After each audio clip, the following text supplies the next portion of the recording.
ಸಕಲೇಶಪುರದ ಭೈರವೇಶ್ವರ ಬೆಟ್ಟದಲ್ಲಿ ಫೋಟೋ ವಾರ್ಗೆ ಸಂಬಂಧಪಟ್ಟಂತೆ ಭೈರವೇಶ್ವರ ಬೆಟ್ಟದಲ್ಲಿ ಸಂಘರ್ಷ ತಾರಕಕ್ಕೆ ಏರಿರುವಂಥದ್ದು. ಅದು ಪ್ರೀ ವೆಡ್ಡಿಂಗ್ ಶೂಟ್ ಕಿರಿಕೆ ಸಿಕ್ಕಿರುವಂತಹ ಬಿಗ್ ಟ್ವಿಸ್ಟ್ ನಿಮ್ಮ ಮುಂದೆ ಇಡ್ತಾ ಹೋಗ್ತೀವಿ. ಜಿಲ್ಲಾಡಳಿತದ ಆದೇಶಕ್ಕೆ ಸೆಡ್ಡು ಹೊಡೆದ ಫೋಟೋಗ್ರಾಫರ್ಸ್. ಪ್ರೀ ವೆಡ್ಡಿಂಗ್ ಶೂಟ್ ಕಿರಿಕೆ ಈಗ ಬಿಗ್ ಟ್ವಿಸ್ಟ್ ಸಿಗ್ತಾ ಇದೆ. ಜಿಲ್ಲಾಡಳಿತದ ಆದೇಶಕ್ಕೆ ಸೆಡ್ಡು ಹೊಡೆದಿರುವಂಥದ್ದು ಫೋಟೋಗ್ರಾಫರ್ಸ್. ಡಿಸಿ ಸೂಚಿಸಿದ ಶುಲ್ಕದ ನಿಯಮಕ್ಕೆ ತೀವ್ರ ಆಕ್ರೋಶ ವ್ಯಕ್ತವಾಗ್ತಾ ಇದೆ. ನ್ಯಾಯ ಸಿಗೋವರೆಗೂ ಶೂಟಿಂಗ್ ಇಲ್ಲ ಅಂತ ಪಟ್ಟು ಹಿಡಿದಿದ್ದಾರೆ. ಇದು ಸಕಲೇಶಪುರದ ಭೈರವೇಶ್ವರ ಬೆಟ್ಟದಲ್ಲಿ ಫೋಟೋ ವಾರ್ಗೆ ಸಂಬಂಧಪಟ್ಟಂತೆ ಪಡ್ಕೊಳ್ತಾ ಇರುವಂತಹ ಟ್ವಿಸ್ಟ್ ಇದು. ಭೈರವೇಶ್ವರ ಬೆಟ್ಟದಲ್ಲಿ ಈ ಸಂಘರ್ಷ ತಾರಕಕ್ಕೇರ್ತಾ ಇದೆ. ಜಿಲ್ಲಾಡಳಿತದ ಆದೇಶಕ್ಕೆ ಸೆಡ್ಡು ಹೊಡೆದ ಫೋಟೋಗ್ರಾಫರ್ಸ್ ಡಿಸಿ ಸೂಚಿಸಿದ ಶುಲ್ಕದ ನಿಯಮಕ್ಕೆ ತೀವ್ರ ಆಕ್ರೋಶವನ್ನು ಹೊರಹಾಕ್ತಾ ಇದ್ದಾರೆ. ಭೈರವೇಶ್ವರ ಬೆಟ್ಟದಲ್ಲಿ ಅಷ್ಟಕ್ಕೂ ಏನ್ ನಡೆದಿತ್ತು ಅಂತ ನಾವು ನೋಡ್ತಾ ಹೋದ್ರೆ, ಮೊನ್ನೆ ಭೈರವೇಶ್ವರ ಬೆಟ್ಟದಲ್ಲಿ ವೈಲೆಂಟ್ ವಾರ್ ನಡೆದಿತ್ತು. ಈಗ ಸೈಲೆಂಟ್ ವಾರ್ ನಡೀತಾ ಇದೆ. ಜಿಲ್ಲಾಡಳಿತದ ಒನ್ ಸೈಡ್ ನಿರ್ಧಾರಕ್ಕೆ ಪ್ರವಾಸೋದ್ಯಮ ಬಲಿಯಾಗುತ್ತೆ ಅನ್ನುವಂಥ ಆಕ್ರೋಶ ಕೇಳುತ್ತಾ ಇದೆ ಅಥವಾ ವ್ಯಕ್ತವಾಗ್ತಾ ಇದೆ. ಸಕಲೇಶಪುರ ಪ್ರವಾಸೋದ್ಯಮದ ಮೇಲೆ ಬಿತ್ತು ಬರಸಿಡಿಲು. ಸ್ಥಳೀಯ ವ್ಯಾಪಾರಸ್ಥರ ಹೊಟ್ಟೆಯ ಮೇಲೆ ಜಿಲ್ಲಾಡಳಿತ ಬರೆ ಹಾಕ್ಲಿಕ್ಕೆ ಹೊರಟಿದೆ ಅನ್ನುವಂಥ ಆಕ್ರೋಶ ವ್ಯಕ್ತವಾಗ್ತಾ ಇದೆ. ನಿರ್ಧಾರವನ್ನ ಸರಿಪಡಿಸದೇ ಇದ್ರೆ ಪ್ರವಾಸಿ ತಾಣ ಆಗುತ್ತೆ ಬೇಕು ಅನ್ನುವಂಥ ಒಂದು ಪರಿಸ್ಥಿತಿ ನಿರ್ಮಾಣ ಆಗ್ಬಿಡುತ್ತೆ. ಇಲ್ಲಿ ದಂಡ ಹಾಕುವ ಬದಲು ಶಿಸ್ತು ಕಲಿಸಲು ಮರೆತಿದ್ದೇಕೆ ಅಧಿಕಾರಿಗಳು? ಜಿಲ್ಲಾಡಳಿತದ ಏಕಪಕ್ಷೀಯ ನಿರ್ಧಾರ ಇದೆಯಲ್ಲ, ಈ ಆದೇಶಕ್ಕೆ ಮುಗುಮ್ಮಾಗಿದೆ ಬೆಟ್ಟ. ಪ್ರವಾಸೋದ್ಯಮದ ಕತ್ತು ಹಿಸುಕುತ್ತಿದೆಯೇ ಈ ಆದೇಶ? ಫೋಟೋ ಇಲ್ಲದೆ ಇದ್ರೆ ಪ್ರವಾಸಿಗರ ಆಕರ್ಷಣೆ ಹೇಗೆ ಸ್ವಾಮಿ? ಅಲ್ಲಿ ಹೋಮ್ ಸ್ಟೇ ರೆಸಾರ್ಟ್ ನಂಬಿದ್ದ ನೂರಾರು ಕುಟುಂಬಗಳು ಬೀದಿಗೆ ಬೀಳೋದಿಲ್ಲ. ಜಿಲ್ಲಾಡಳಿತದ ಹಠಮಾರಿತನಕ್ಕೆ ಸ್ಥಳೀಯ ಆರ್ಥಿಕತೆ ಉಡಿಸಾಗುವುದಿಲ್ವೇ? ಪವಿತ್ರತೆ ಕಾಪಾಡಲು ನಿಯಮ ಇರಲಿ, ಆದ್ರೆ ದಬ್ಬಾಳಿಕೆ ಬೇಡ. ನೀವು ಪಾವಿತ್ರತೆಯನ್ನ ಪಾಲಿಸಬೇಕು ಅಂದ್ರೆ ನಿಯಮಗಳನ್ನ ಕೊಡಿ, ನಿಯಮಗಳನ್ನ ನೀಡಿ. ದಬ್ಬಾಳಿಕೆ ಮಾಡುವಂಥದ್ದು ಎಷ್ಟು ಮಟ್ಟಿಗೆ ಸರಿ? ಅಸಲಿಗೆ ಏನಿದು ವಿವಾದ, ನಡೆದಿದ್ದಾದ್ರೂ ಏನು ಅಂತ ನಾವು ನೋಡ್ತಾ ಹೋಗೋಣ. ದೇವಸ್ಥಾನದ ಪಾವಿತ್ರತೆಗೆ ಧಕ್ಕೆ ತಂದಂತ ಒಂದು ಆರೋಪ ಇದೆ. ಗರ್ಭಗುಡಿ ಮೇಲೆ, ಗರ್ಭಗುಡಿಯ ಗೋಡೆ ಮೇಲೆ ಕಾಲಿಟ್ಟು ಪೋಸ್ ನೀಡಿದ್ದಕ್ಕೆ ಕಿರಿಕ್ ಶುರುವಾಗಿರುವಂಥದ್ದು. ಸ್ಥಳೀಯರು ಕ್ಯಾಮರಾಮನ್ಗಳ ನಡುವೆ ನಡುಬೀದಿಯಲ್ಲಿ ಫೈಟ್ ನಡೆದಿತ್ತು. ಜಿಲ್ಲಾಡಳಿತದ ನಡೆಗೆ ಫೋಟೋಗ್ರಾಫರ್ಸ್ ಗರಂ ಆಗಿದ್ದಾರೆ. ಏಕಪಕ್ಷೀಯ ತೀರ್ಮಾನವನ್ನು ತೆಗೆದುಕೊಂಡಿದ್ದಕ್ಕೆ ಫೋಟೋಗ್ರಾಫರ್ಸ್ ಅಸೋಸಿಯೇಷನ್ ತೀವ್ರ ಆಕ್ರೋಶ ಹೊರಹಾಕ್ತಾ ಇದೆ. ಏಕಪಕ್ಷೀಯ ತೀರ್ಮಾನದಿಂದ ಮುಜುಗರಕ್ಕೀಡಾಗಿರುವಂಥದ್ದು ಅಸೋಸಿಯೇಷನ್. ಸದ್ಯಕ್ಕೆ ನಿಂತೇ ಹೋಯ್ತು ಸುಂದರ ತಾಣದಲ್ಲಿ ಕ್ಯಾಮೆರಾ ಕ್ಲಿಕ್ ಮಾಡುವಂತಹ ಸೌಂಡ್.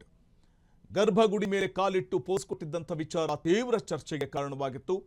ಅದು ಸಂಘರ್ಷಕ್ಕೂ ಕೂಡ ಕಾರಣವಾಗಿತ್ತು. ಸಕಲೇಶಪುರದ ಭೈರವೇಶ್ವರ ದೇವಸ್ಥಾನದ ಪಾವಿತ್ರತೆಗೆ ಧಕ್ಕೆ ತಂದಂತಹ ಒಂದು ಆರೋಪ ಕೇಳಿಬಂದಿತ್ತು. ಷರತ್ತುಬದ್ಧ ಅನುಮತಿಗೆ ಫೋಟೋಗ್ರಾಫರ್ಸ್, ಅದರಲ್ಲೂ ಪ್ರಮುಖವಾಗಿ ನಾವು ಗಮನಿಸ್ತಾ ಹೋಗಬಹುದು, ಷರತ್ತುಬದ್ಧ ಅನುಮತಿಯನ್ನ ಜಿಲ್ಲಾಡಳಿತ ಕೊಟ್ಟಿರುವುದಕ್ಕೆ ಬಹಿಷ್ಕಾರವನ್ನು ಹಾಕಿದ್ದಾರೆ ಫೋಟೋಗ್ರಾಫರ್ಸ್. ಅಸಲಿಗೆ ಅವತ್ತು ಪ್ರೀ ವೆಡ್ಡಿಂಗ್ ಶೂಟ್ ನಡೆಯುವಂತಹ ಸಂದರ್ಭ ಏನಾಗಿತ್ತು ಅನ್ನುವಂಥದ್ದನ್ನ ನಾವು ನೋಡ್ತಾ ಹೋದ್ರೆ, ದೇವಸ್ಥಾನದ ಗರ್ಭಗುಡಿಯ ಗೋಡೆಯ ಮೇಲೆ ಕಾಲಿಟ್ಟು ಪೋಸ್ ನೀಡಿದ್ದಕ್ಕೆ ಕಿರಿಕ್ ಶುರುವಾಗಿತ್ತು. ಸೊ ಹಾಗಾಗಿ ಸ್ಥಳೀಯರು ಕ್ಯಾಮರಾಮನ್ಗಳ ನಡುವೆ ನಡುಬೀದಿಯಲ್ಲಿ ನಡೆದಿದ್ದಂಥ ಫೈಟ್ ಇದು. ಜಿಲ್ಲಾಡಳಿತ ಇದೇ ಕಾರಣಕ್ಕೆ ಇದೀಗ ಒಂದು ಕಟ್ಟುನಿಟ್ಟಿನ ಸೂಚನೆಯನ್ನ ಕೊಟ್ಟಿದೆ. ಆದರೆ ಷರತ್ತುಬದ್ಧ ಅನುಮತಿಗೆ ಫೋಟೋಗ್ರಾಫರ್ಸ್ ಅಸಮಾಧಾನ ವ್ಯಕ್ತಪಡಿಸಿದ್ರೆ ಇದು ಏಕಪಕ್ಷೀಯ ತೀರ್ಮಾನ ಅಂತ ಅಸೋಸಿಯೇಷನ್ ತೀವ್ರ ಆಕ್ರೋಶ ಹೊರಹಾಕಿದೆ. ಮಾತ್ರ ಅಲ್ಲೇ ಅಂತ ಪ್ರಶ್ನೆ ಮಾಡ್ತಾರೆ. ಆ ಘಟನೆ ಹಿನ್ನೆಲೆಗಳೇನು, ಅದು ಯಾಕೆ ಆಗ್ತಾ ಇದೆ, ಯಾಕೆ ಆಯ್ತು, ಮಾಡಿದವರು ಹಿನ್ನೆಲೆ ಇದೆಯಾ ತಮ್ಗೆ ಗೊತ್ತಿರಲಿ. ನನಗೀಗ ಯಾರು ಹೇಳಿದ್ರು, ಪ್ರಶಾಂತ್ ಅಂತ ಹುಡುಗನ ಫೋಟೋನ ಒಂದನ ಈ ಇದು ಭೈರವೇಶ್ವರ ಬೆಟ್ಟದಲ್ಲಿ ಮೊನ್ನೆ ನಡೆದಿದ್ದಂಥ ವೈಲೆಂಟ್ ವಾರ್ ವಿಚಾರ ಈಗ ಸೈಲೆಂಟ್ ವಾರ್ ಆಗ್ತಾ ಇದೆ.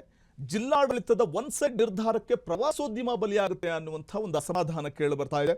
ಸಕಲೇಶಪುರ ಪ್ರವಾಸೋದ್ಯಮದ ಮೇಲೆ ಬಿತ್ತು ಬರಸಿಡಿಲು. ಈ ಬೆಳವಣಿಗೆಯ ಒಂದು ಕಾರಣಕ್ಕೆ ಸ್ಥಳೀಯ ವ್ಯಾಪಾರಸ್ಥರ ಹೊಟ್ಟೆಯ ಮೇಲೆ ಜಿಲ್ಲಾಡಳಿತ ಬರೆ ಹಾಕ್ಲಿಕ್ಕೆ ಹೊರಟಿದೆ ಅನ್ನುವಂಥ ಅಸಮಾಧಾನ ವ್ಯಕ್ತವಾಗ್ತಾ ಇದೆ. ನಿರ್ಧಾರವನ್ನ ಸರಿಪಡಿಸದೇ ಇದ್ರೆ ಪ್ರವಾಸಿ ತಾಣ ಬಿಕೋ ಅನ್ನೋದಂತೂ ಗ್ಯಾರಂಟಿ. ಪ್ರವಾಸಿಗರಿಂದ ಸದಾ ಗಿಜುಗೂಡುವಂತಹ ಈ ಪ್ರದೇಶ, ಈ ಸುಂದರವಾದಂತಹ ತಾಣ, ಪ್ರವಾಸಿಗರೇ ಬರಲಿಲ್ಲ ಅಂತಂದ್ರೆ ಆಗ ಬಿಕೋ ಅನ್ನೋದಂತೂ ಗ್ಯಾರಂಟಿ. ಪರಿಹಾರ ಬಿಟ್ಟು ಶುಲ್ಕ ವಿಧಿಸೋದೇ ಜಿಲ್ಲಾಡಳಿತದ ಗುರಿಯಾಗಿದೆಯಾ ಅನ್ನುವಂತಹ ಅಸಮಾಧಾನ ವ್ಯಕ್ತವಾಗ್ತಾ ಇದೆ. ದಂಡ ಹಾಕೋ ಬದಲು ಶಿಸ್ತು ಕಲಿಸಲು ಅಧಿಕಾರಿಗಳು ಮರೆತಿದ್ದಾರೆ ಅನ್ನುವಂಥ ಒಂದಷ್ಟು ಅಸಮಾಧಾನಗಳು, ಟೀಕೆಗಳು ಕೂಡ ವ್ಯಕ್ತವಾಗ್ತಾ ಇದೆ. ಆದರೆ ಈ ಜಿಲ್ಲಾಡಳಿತದ ಏಕಪಕ್ಷೀಯ ಆದೇಶದಿಂದ ಬೆಟ್ಟ ಮಾತ್ರ ಮೂಗುಮ್ಮಾಗಿ ಏರುವಂಥದ್ದನ್ನು ಕೂಡ ನಾವು ಕಾಣಬಹುದಾಗಿದೆ. ಅಂದರೆ ಈ ಬೆಳವಣಿಗೆ ಇದೆಯಾ, ಸಹಜವಾಗಿಯೇ ಪ್ರವಾಸೋದ್ಯಮದ ಮೇಲೆ ದೊಡ್ಡ ಹೊಡೆತವನ್ನ ಬೀರುತ್ತೆ, ದೊಡ್ಡ ಹೊಡೆತ ಕೊಡುತ್ತೆ ಅನ್ನುವಂಥ ಮಾತುಗಳು ಕೇಳಬರ್ತಾ ಇರುವಂಥದ್ದು. ಜಿಲ್ಲಾಡಳಿತದ ಆದೇಶ ಏಕಪಕ್ಷೀಯವಾಗಿದೆ, ಹಾಗಾಗಿ ನೀವು ನಿಯಮಗಳನ್ನು ಸೂಚನೆ ಮಾಡಿ ಅಥವಾ ಸೂಚಿಸಿ, ಆದರೆ ಅದು ಏಕಪಕ್ಷೀಯವಾಗಿ ಇರಬಾರದು ಅನ್ನುವಂಥ ಒಂದಷ್ಟು ಅಸಮಾಧಾನದ ಮಾತುಗಳು ಕೂಡ ಕೇಳಿಬರ್ತಾ ಇರುವಂಥದ್ದು. ಈ ಬೆಳವಣಿಗೆ ಪ್ರವಾಸಿಗರ ಆಕರ್ಷಣೆ ಇಲ್ಲದಂತಾಗ್ಬಿಡುತ್ತೆ ಈ ಒಂದು ಸ್ಥಳದಲ್ಲಿ ಅನ್ನುವಂಥ ಬೇಸರದ ವಿಚಾರ ಕೂಡ ಇದೀಗ ಸಾರ್ವಜನಿಕ ವಲಯದಲ್ಲಿ ಚರ್ಚೆಗೆ ಎಡೆ ಮಾಡಿಕೊಡ್ತಾ ಇರುವಂಥದ್ದು. ಪಾವಿತ್ರ್ಯತೆಯ ಕಾಪಾಡುವುದಕ್ಕೆ ನಿಯಮ ಇರಲಿ, ಯಾರು ಬೇಡ ಅಂತಾರೆ, ಆದರೆ ದಬ್ಬಾಳಿಕೆ ಮಾಡುವಂಥದ್ದು ಬೇಡ ಅನ್ನುವಂಥ ಅಸಮಾಧಾನ ವ್ಯಕ್ತವಾಗ್ತಾ ಇದೆ ಫೋಟೋಗ್ರಾಫರ್ಸ್ ಅಸೋಸಿಯೇಷನ್ನಿಂದ. ಮತ್ತು ಗರ್ಭಗುಡಿ ಗೋಡೆ ಮೇಲೆ ಕಾಲಿಟ್ಟು ಪೋಸ್ ನೀಡಿದ್ರು ಅನ್ನುವಂಥ ವಿಚಾರಕ್ಕೆ ಶುರುವಾದಂಥ ಈ ಜಗಳ ಈಗ ಜಿಲ್ಲಾಡಳಿತ ಮಧ್ಯದಲ್ಲಿ ಎಂಟ್ರಿ ಕೊಟ್ಟು ಏಕಪಕ್ಷೀಯ ನಿರ್ಧಾರವನ್ನು ತೆಗೆದುಕೊಂಡಿರುವಂಥದ್ದು. ಹಾಗಾಗಿ ಫೋಟೋಗ್ರಾಫರ್ಗಳ ಬಹಿಷ್ಕಾರದಿಂದಾಗಿ ಈಗ ಪ್ರವಾಸಿಗರ ಸಂಖ್ಯೆ ಕೂಡ ಕ್ಷೀಣವಾಗುತ್ತೆ ಅನ್ನುವಂಥ ಅಸಮಾಧಾನ ವ್ಯಕ್ತವಾಗ್ತಾ ಇದೆ ಸಾರ್ವಜನಿಕ ವಲಯದಲ್ಲಿ. ಯಾಕೆಂದರೆ ಫೋಟೋಗ್ರಾಫರ್ಗಳನ್ನು ಬಹಿಷ್ಕಾರ ಮಾಡುವಂಥ ಒಂದು ನಿರ್ಧಾರಕ್ಕೆ ಜಿಲ್ಲಾಡಳಿತ ಬಂದಿರುವಂಥದ್ದು ಇದೆಯಲ್ಲ, ಇದು ಒನ್ ಸೈಡ್ ಡಿಸಿಷನ್ ಆಗಿದೆ, ನಿರ್ಧಾರವಾಗಿದೆ, ಕೇವಲ ಏಕಪಕ್ಷೀಯವಾದಂಥ ನಿರ್ಧಾರ ಇದು. ಮತ್ತು ಸ್ಥಳೀಯ ವ್ಯಾಪಾರಸ್ಥರ ಹೊಟ್ಟೆಗೂ ಕೂಡ ಬರಬಿದ್ದಂತಾಗುತ್ತೆ ಪ್ರವಾಸಿಗರಲ್ಲಿ ಬರಲಿಲ್ಲ ಅಂತಂದ್ರೆ ಅನ್ನುವಂಥ ಒಂದಷ್ಟು ಅಸಮಾಧಾನಗಳು ಕೇಳಿಬರ್ತಾ ಇದೆ. ಅಂದು ನಡೆದಂಥ ಈ ಒಂದು ಗಲಾಟೆ ಅದು ವಿಕೋಪಕ್ಕೆ ಹೋಗಿ ಪರಸ್ಪರ ಹೊಡೆದಾಡ್ಕೊಳ್ಳುವಂಥ ಒಂದು ಮಟ್ಟಕ್ಕೂ ಹೋಗಿತ್ತು. ಸೊ ಹಾಗಾಗಿ ಆ ನಂತರದಲ್ಲಿ ಜಿಲ್ಲಾಡಳಿತ ಎಂಟ್ರಿ ಕೊಟ್ಟು ಸಕಲೇಶ್ಪುರದ ಭೈರವೇಶ್ವರ ಬೆಟ್ಟದಲ್ಲಿ ಫೋಟೋಗ್ರಾಫರ್ಗಳ ಎಂಟ್ರಿಗೆ ಬಹಿಷ್ಕಾರವನ್ನು ಮಾಡುವಂತಹ ಒಂದು ವಿಚಾರವಾಗಿ ಇದು ಏಕಪಕ್ಷೀಯ ನಿರ್ಧಾರ ಅನ್ನುವಂಥ ಅಸಮಾಧಾನ ವ್ಯಕ್ತವಾಗ್ತಾ ಇದೆ. ಇದು ಪ್ರವಾಸೋದ್ಯಮ ಸ್ಥಳವಾಗಿರುವಂಥ ಈ ಜಾಗಕ್ಕೆ ಪ್ರವಾಸಿಗರು ಬರಲಿಕ್ಕೂ ಹಿಂದೆ ಮುಂದೆ ನೋಡುವಂಥ ಪರಿಸ್ಥಿತಿ ನಿರ್ಮಾಣ ಮಾಡಿದ್ರು ಅಚ್ಚರಿ ಆಗಬೇಕಾಗಿಲ್ಲ ಅಥವಾ ಅಚ್ಚರಿ ಪಡಬೇಕಿಲ್ಲ ಅನ್ನುವಂಥ ಮಾತು ಕೇಳಿಬರ್ತಿದೆ.